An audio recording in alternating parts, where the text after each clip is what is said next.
What's up, everyone? It's Sam Stewart here with the present tense. I am bringing you a very special episode today. We've got a former WNJ athlete making his trek back to Washpot to join us for the show today and to receive the Cooper Award for Best Senior Athlete. Joining me on this bonus episode of the present tense today is pitcher Henry Litman. Henry, how you doing today? I'm doing great, Stu. It's great to see you again. Dude, it's great to have you back on the show. Obviously, you came on season 3, and that was a ton of fun. Man, that was a good time.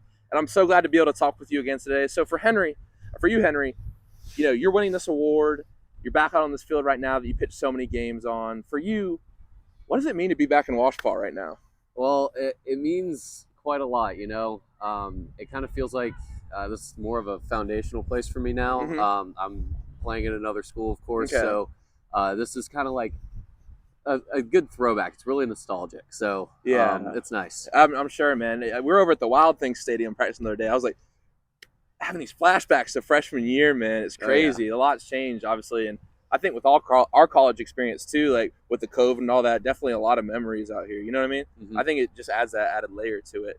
And for you, Henry, you're at St. Louis now, and what has that experience been like? Moving up to the D1 level, what's been different? Have you enjoyed the experience? Yeah, I'm enjoying it every day. Really, it's kind of like the definition of living the dream, to be honest. It's so much fun.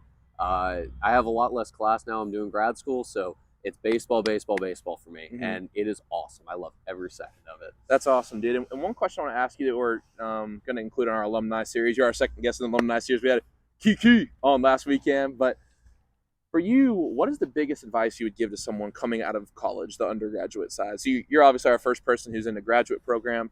Coming out of undergraduate school into a graduate school, what is the biggest advice you could give a person who's going to follow that same route? I think the biggest thing I would say is, you know, grad school, it's definitely it's definitely helpful. It's super fun. Like, you're going to get a good degree out of it regardless of where you go, you know. But if you come out of undergrad and you're going to do something that you love for the rest of your life, you don't need to go to grad school. There's no reason for that. And if grad school is going to propel you to do something that you love for the rest of your life, then you do that. But the main thing is you have to do something that you love, because then you won't work a day in your life. That's deep. Hey, take that in at home. Y'all need to listen to that, all right?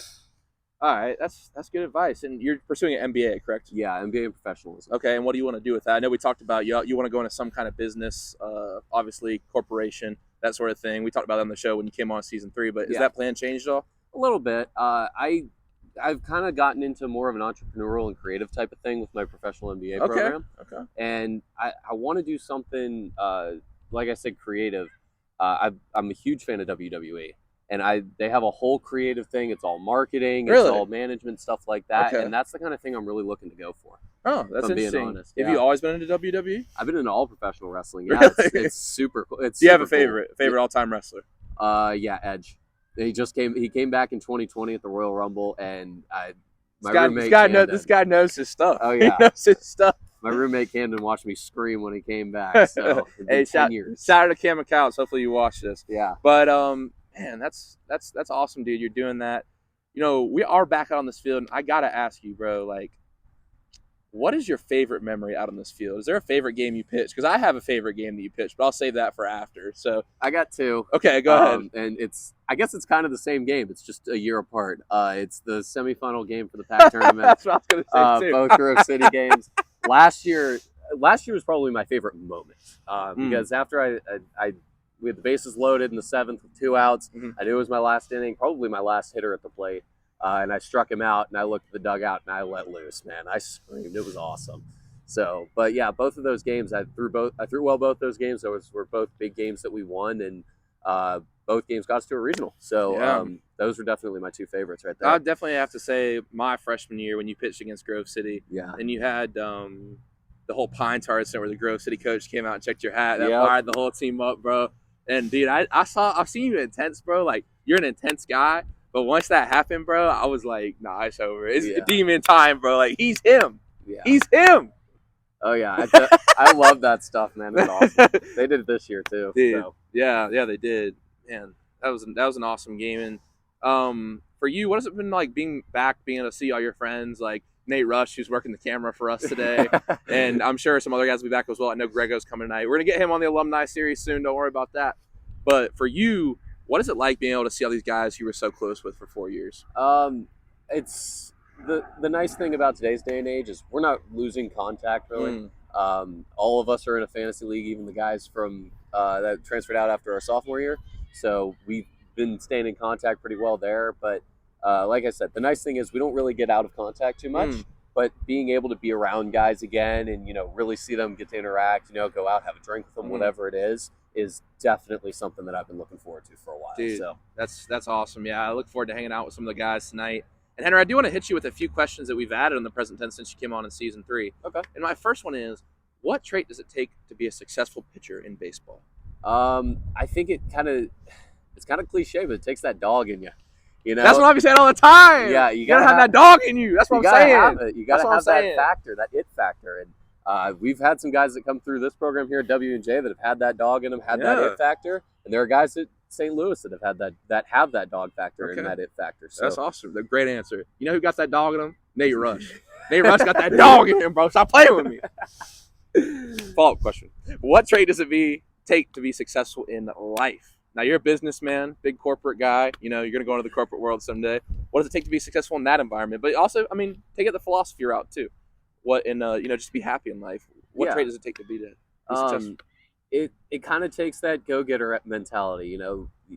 You're not going to have a lot of guys, and that is kind of that dog in them too. But I'm talking a little bit differently here. So, when you got guys that kind of sit back and wait for things to come to them, it's not 90% of the time. Probably 95% of the time, it's not going to really come to you. But when you go out, you go after that interview, you go after that job, whatever it is, and you really go after it, you're definitely on the right path. My friend Leon says you got to get up and get it done. Oh, yeah, 100%. Dude, that's awesome. My next question we've added on the present tense, so I'm interested to hear you answer. Actually, I'm going to add this one in first. Okay. If Henry, right now, sitting here on this baseball field with Stu, could go and talk to Henry the first day he walked into W&J, the first day you set foot in a dorm room, you were waiting for yourself in that dorm room, what is the biggest piece of advice you could give yourself? There's a lot of things that pop into my mind. Most of it just falls under the realm of don't be an idiot your freshman year. But I definitely have to say the biggest thing I'd tell myself is get in the gym. Okay. From a baseball perspective, especially. That kind of just changed my entire philosophy my sophomore year. When I started going to the gym, I started doing better in school. I was more on top of things. I felt like I was getting more things done, and it just kind of helped me overall. So I think that's the number one thing I would tell him, because that would hopefully keep him out of some of the trouble he got into. Another question that I've added on the present tense, I make millions of dollars doing the present tense, and I've decided to give you some of this money in a free Saturday with no plans and no commitments. Henry, what are you going to be doing with this free Saturday? Well, I'm going to call up all my boys, all the 7 guys I graduated with this spring. We're going to get a lake house somewhere. Preferably we did this last summer for my 21st, and I'll never forget it. It was awesome. But I want to go somewhere really cool, like an inland kind of lake, and somewhere kind of away from people, and we're just going to have a good time. We're going to go out, maybe get a boat or something, rent a boat, go out on the lake. Little jet skiing? Oh, yeah. A few brewskis? Oh, come on. That was always a part of it. That's awesome, man. I got you. Yeah, no, Nate's going to be out there driving the boat, I'm sure. But listen, Henry, another one that we've added that I want to hit you with before we get into a little MLB talk, because I know you're taking time out of your busy schedule. We only got a limited amount of time today. But is, if you could listen to one musical artist for the rest of your life, who would this artist be? Now, I know you're a big Blink 182 guy. Remember, I played some on the show. You like that kind of, rock, soft rock genre? I'm kind of torn here. But I think I want to go basically because I just want to hear one. If I have to listen to one artist for the rest of my life, I just want to hear one song. It doesn't matter what other songs are playing. Okay. But I'm going to go the band Heathens because I want to hear the song Hurricane for the rest of my life. It's going to be my walk-up song this year. It's oh my God, it's unbelievable. All right, I'm putting it on a playlist. Simple. Heathens. What was your favorite walk-up? The band Heathens. Okay. Yeah. What was your favorite walk-up song you ever had? Oh, Rev Theory was pretty nice. Your junior year. I gotta say, was that your junior and senior year? Yes, that was junior and senior year. Okay. I gotta say it's from high school, and it's because it was the only one that was ever really picked for me. It's because I kind of like WWE, so they gave me the John Cena theme song for my hitting walkout, not my pitching. Oh, Henry with the bat, athlete. Yeah. So you never heard it. because I did not hit. But, no, that was my favorite just because it was like I didn't know what to pick, and the guys were like, "You get this one." I was like, "Dang." So, dude, that's awesome. I'd have to say mine. I've only had a couple in my career because we didn't have them in high school. But I'm not gonna say like I kissed a girl and I liked it. Is a bop, bro. Stop playing with me. Oh yeah, Banger. Oh, yeah. I know Nate picked that one out for me. I don't know if it was Nate. It might have been Pete. I'm sure. It was a collective effort. Hey, let's get Pete on the alumni show. Let's get Pete on the alumni show. Pete, hit me up. Let's run it up, bro. Let's run it up. And Henry, I do want to ask you a couple MLB questions. Now, you are an Atlanta Braves fan. Yep. Close race in that division. Yep. Who do you see taking that division? Oh man, I have no idea. The Braves are playing well, but it's hard to find a time when the Braves are playing well and the Mets aren't, and vice versa goes the same way. Mm-hmm. They have a 3-game series coming up with each other at the end of the month, so I'll be watching. So, if these two teams run into each other in a 5-game playoff series, we'll go 5 games. How do you feel like this series plays out in a 5? We'll just go 5-game series. 5-game series. I think the Braves shock everyone in Game 1 by taking down DeGrom. And here's my reason. So I feel like the Mets do have the better top-end pitching, though. The Braves have very solid top-end pitching, but I feel like DeGrom and Scherzer, if they're both healthy, you know what I mean? Yeah, but the Braves got to DeGrom last time they faced him. And they'll have Fried going up against him. Fried's owned the Mets. Dude. So yes. I think they'll take Game 1. I think Scherzer will shut down Game 2 because it's hard to beat playoff Scherzer no matter who you are. And then, Game 3, Game 4, you got to see who the Braves got on the mound. If it's Morton's pitched well against the Mets. I think they take it. If it's Morton, if it's Strider, I think they take it. Yeah, it kind of gets into that 3 and 4. I think could go either way. I think I'd go Braves 3. Okay. And probably 4 as well, because I would assume that the Mets are probably going to host this series. So, I got to say, bro, I think Spencer Strider's got to be the Rookie of the Year. Yeah, 100%. I know Michael Harris, too, has also had a really good season. Yeah. It's a great season. Oh, yeah. But we're going to have to see if this Braves team can take it over the top. You know what I mean? Like, they're going to have to play some tough teams. They did last year, man. They have the lineup. Obviously, you got Swanson. What about Matt Olson coming in and doing a great job replacing Freddie Freeman? Oh, he's no Freddie. He's no Freddie, no, and it's hard because who can be Freddie Freeman? You know what I mean? Right. But no, he's done a great job. Austin Riley's been fantastic. He's my favorite Brave right now. Really? Okay. Yeah. He just had a kid too. He's named his kid Easton. I thought that was sick. That is cool. But yeah, it's. I would say, Ronald Acuna still have to be my favorite, bro. Oh yeah. Well, I mean, he's a fan favorite always. Yeah, of course. He's been having some problems staying healthy, so I've been seeing a lot more Austin Riley, and I'm really liking it. Yeah, Austin Riley's a real solid player. I want to ask you at large, who's your MLB World Series prediction? Because we've seen a lot of crazy things happen with the Yankees. Obviously, you get the Mets. The Dodgers are always there, Astros. I don't think the Guardians, because the Guardians are playing in a pretty bad division. I think they're not, It better not be the Guardians. I don't think it's going to be the Guardians, my World Series prediction. I'm going to change my note from a couple weeks ago. I'm going to go Braves and Yankees. I actually think the Yankees put it together. What's your World Series prediction, Henry? I think it's running it back. I think it's going to be the Braves and the Astros. Dude, that would be awesome. The Astros are always slept on because I feel like people don't want to see them there. Yeah. You know what I mean? But I think they're good this year. I like the Yankees, don't get me wrong, but they've definitely cooled off from where they were. For sure. And, I want Judge to hit 62, don't get me wrong, but I hope he gets like 65 or 66. That'd be really cool. So I want to ask you, what do you think's more likely? Aaron Judge breaks Roger Maris's home run record in the AL, or Albert Pujols gets to 700. Man, what is more likely? If you had to decide right now, what would it be? I want to preface this by saying I want both to happen. I think Judge is going to break Maris's record, though. Pujols is just they old, do it, man. He's hot, so who knows? the I will say the Cardinals do have 2 series against the Pirates, and unfortunately, for the Pirates, they're not a great ball club. Don't have great bullpen pitching. They really don't have great starting pitching either. The Yankees have a series against the Rangers, but their other series are kind of tough. They have won a game against the Orioles, and they also have games against the Blue Jays. So their competition's a little better. Now Judge is obviously younger; he's still in his prime. You know what I mean? Yeah. Dude, here's an interesting question to think about though. If Pujols gets 699, is that more memorable than 700? If you think about it, you know what I mean? Oh yeah. Because he said they asked him, he's like, okay, 699, okay, yeah, 698. He's at 698 right now. So he only needs 2, dude, I'm gonna try to go to that series next weekend. I hope you can, man. Dude, I feel like we're going tomorrow. So you go tomorrow? Yeah. Dude, if I got to see Albert Pujols at 700, because he was my favorite player growing up. Obviously, Yachty's there too. I mean, it's really the end of an era. But And I feel like, I don't know about you, but man, I feel like Albert Pujols is just one of the good guys in baseball. He is. He just seems like he's really likable. And so Aaron Judge is too, but like, Barry Bonds, obviously, when he had his, home run record, like there's people, it was like the asterisks and not a lot of fans, you know what I mean? Like, I mean, I don't know if you're I'm a believer. So you think the believer. Bonds and, all those guys should be in the Hall of Fame? At least in the Hall of Fame. I think, because really, in the grand scheme of things, you got to look at what they did for baseball. And the steroid era was an unbelievable time for baseball. They're getting so many. Have you seen the E60 on Mark McGwire and Sammy Sosa? I have not. It's I've really read good. About 15 books on both of them. Really, yeah. And Mark McGwire was like one of those guys. It seems like he was more taking it because of his incredible back pain. Mm-hmm. That's kind of the vibe that I've gotten from looking at. You got to recommend some of those books. I love to read. Yeah, I'll definitely send a couple your way. But and Sosa kind of did it to keep up with McGwire, but Bonds kind of seems like he did it not because he felt like he needed to, but he felt like that everyone else was doing it, and he was like, all right, well, I was already the best player in baseball. Let me stick a needle in my butt real quick, and I'm going to go out there and show you why I'm still the best player in baseball, even with you guys cheating. So that's kind of the thing I get from that. But overall, I mean, you got to think of how many fans there are of just those guys. Like, it's just they have to be in the Hall of Fame. They're all-time baseball players. Definitely.